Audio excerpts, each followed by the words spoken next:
Good afternoon, good evening. My name is Candace Christopher. I'm going to do a short video on myths of learning.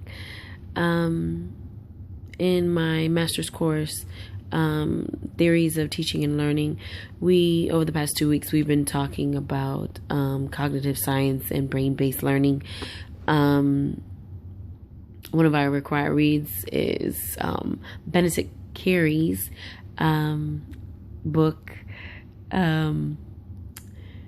It's called How We Learn, and in that book he gives a lot of good strategies and information about how our brain works, how we retain information, and different strategies that we can use to retain the most information.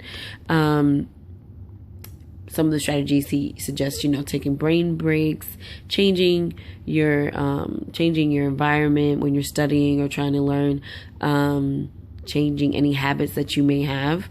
So the book has been really good as far as, some things I've implemented myself, just in my own study habits, from reading this book. So, really good read. This week we were required to do a video on some myths of learning. We were to look at debunking brain myths.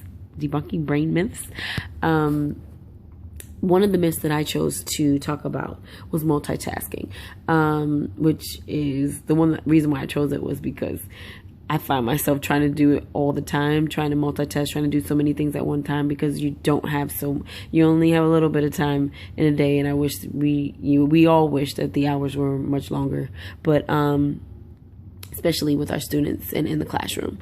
The multitasking myth, or the video that was posted on that site, was by Dr. Ali Matu, and he was basically saying, in the title of his video is "Multitasking Makes You Dumb," and I totally agree. I totally agree with him.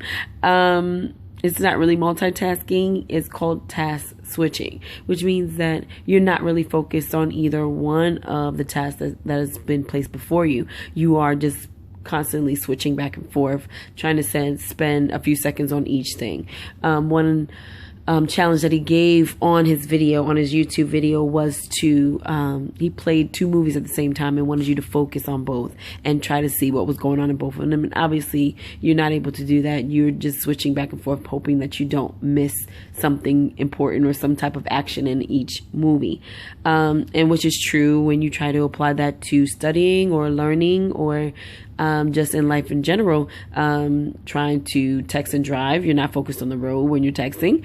In the classroom, when you're trying to do multiple steps, you're trying to complete all of them at one time and not focusing completing the task fully or efficiently.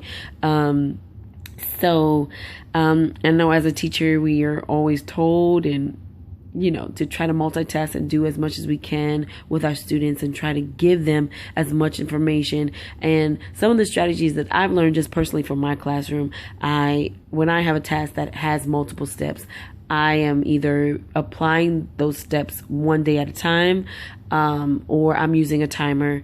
If it's something as small as, I teach kindergarten right now, so it's something as small as, writing 2 to 3 sentences or a paragraph to match their illustrations. I'm giving you 5 to 7 minutes on that particular task. There's nothing else that you need to do.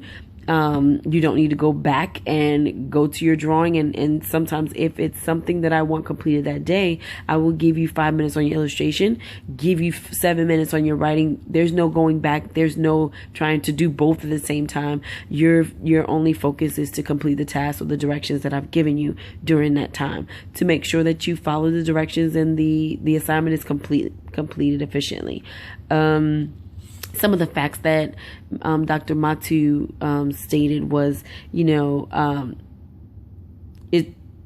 make 20% more mistakes than if you were to just focus on the one task that has been set before you. So I guess just to say in closing, when you find yourself, trying to multitask and trying to do so many things at one time, they suggest that you just take some brain breaks. And that doesn't mean, go on Facebook, check your Facebook page, or do any of those sorts of things. Just go for a walk, get some fresh air, step away, and come back and be focused. One thing that he said is the brain is only built to do one thing at one time. It's not built to do a million things, or the million things that we want to get done. We have to stay and try to stay focused, and to teach our students to stay focused and to complete each task set before them efficiently. Thank you.